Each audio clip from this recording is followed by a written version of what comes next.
Hey guys, my name is Robert Weeks. I'm a fitness instructor with Men's Weekly, and today we're going to talk about killer ab workouts. Our abdominal muscles are located in our midsection of our body. There's about 12 separate muscles located in a very small area. This is the only spot in our body where we're actually able to have so many muscles that are tiny compared to our other muscles, but there's so many of them to kind of assist each other. We can use these almost every day if we wanted to. There's a few exercises I want to show just to isolate these core muscles that are really going to help us walk straighter and faster, and not to mention help us with back pain too. The first exercise I'm going to show you is going to be the abdominal crunch. Your abdominal crunch is going to come from when you're seated on the ground. That's going to be our first step in this. Is just lay on the ground flat, keep your palms flat on the ground, and get your breath right. Make sure you feel comfortable. Step 2 is then going to be crossing your hands, what I like to do, over my shoulders or chest. Our next and final step is going to be simply interlocking our elbows to reach our thighs, like so. What I'm going to do is lock my elbows, keeping my hands at my chest, and once my elbows reach my thigh, I'm then going to be completed and then going to rest back down in a comfortable laying down position on my back. If you do this correctly, you're not going to have any abdominal pain nor back pain.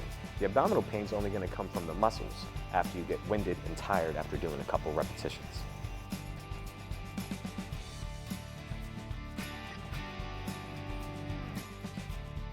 Okay guys, after you finish about 30 ab crunches, I'm then going to move you on to your next set of crunches.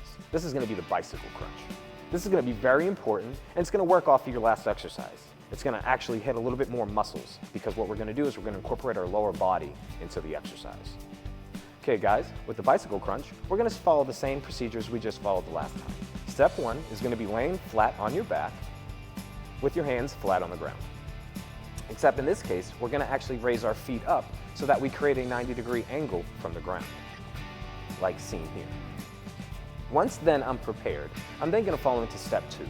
Step 2 is then going to be, once again, resting my arms on my shoulder with my feet elevated in the air. And then with step 3, I'm then going to finalize my process of how to create my exercise.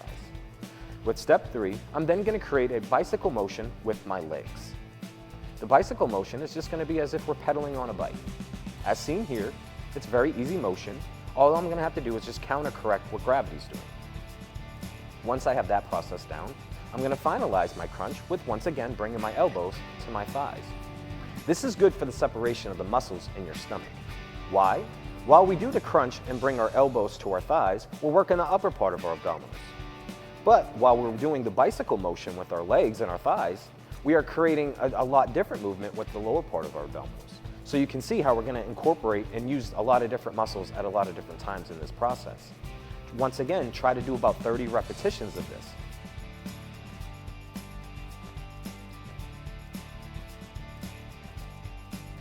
After completing our bicycle crunches, we're then going to move into our third and final set of exercises for abdominal muscles. This is going to be crazy eights. Crazy eights are going to be very similar to our last two exercises where we line up to the ground the same, but our execution is going to be different. Step 1, we're going to line up to the floor with our palms flat on the ground and our back straight against the floor. I don't want your neck to be above too high. I want it to rest flat on the ground.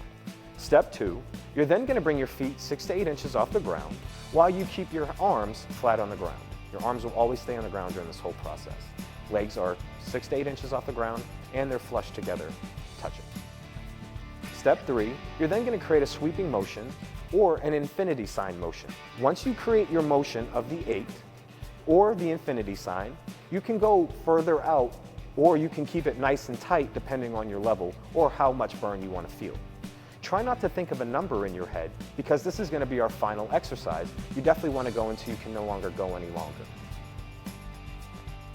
This has been Robert Weeks from Men's Weekly. That was Killer Ab Workouts. See you guys for the next exercise.